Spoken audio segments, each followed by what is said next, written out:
we ask about that? Can we ask about that, please? On Gaza, Keir Starmer has just announced the UK will recognise Palestinian sovereignty in September if Israel does not commit to a ceasefire, ease the suffering in Gaza, and commit to a long-term solution that would deliver the two-state solution in the Middle East.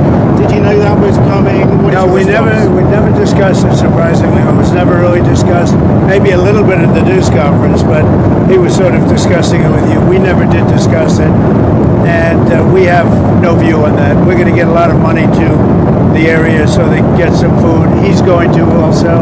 I think the European Union is going to put up money too for food, and hopefully it's going to be properly distributed, and it will be. I think it will be. We have some pretty good response on people for the distribution of the food.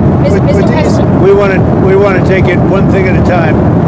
They need food, and they need people to be able to get them the food. But to follow up on that, I mean, is there any use at all in pressuring Israel now to come to some sort of longer-term solution? Well, you could make the case that you're rewarding people, that you're rewarding Hamas if you do that, and I don't think they should be rewarded. So I'm not in that camp, to be honest.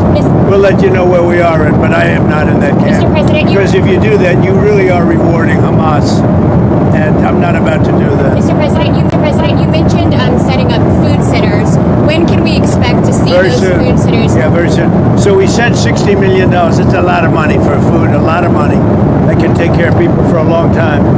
And we want to make sure it's being spent properly. And part of the spending is the distribution.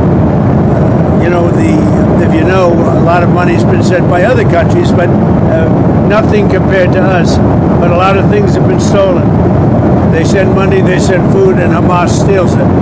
So it's a tricky little game. But we're going to make sure we have some very good people. They're going to be watching it. Who is going to be running those food centers for you, and what kind of oversight? Well, we're going to be dealing with Israel, and we think they can do a good job of it.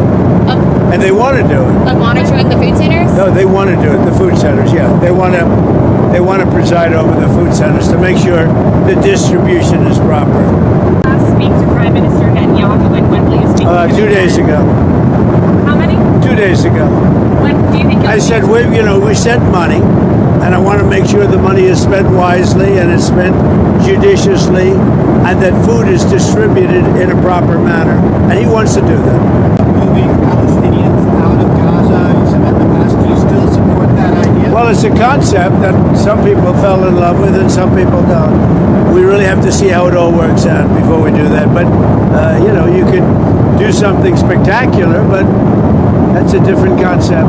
You could also probably do it if you left some. Some are leaving automatically, you know that. Some would like to leave. I think many would like to leave if they were given an alternative. They really have no alternative now. But certainly that was a concept that was really embraced by a lot of people, but also some people didn't like it. Prime Minister Starmer, he was kind of critical of Israel and said more pressure needed to be put on Israel to allow food to get in at speed. Do you feel that Israel is a good? I think Israel wants to do it. Actually, I think Israel wants to do that. They're going to want to. And I can tell you that they want to do it. They don't want Hamas stealing the money or stealing the food, and that's what they've been doing. Have you discussed the crisis in Gaza and the terrifying? I have, and she thinks it's terrible, and she sees the same pictures that you see, and that we all see, and I think everybody, unless they're pretty cold-hearted or worse than that, nuts. There's nothing you can say other than it's terrible when you see the kids.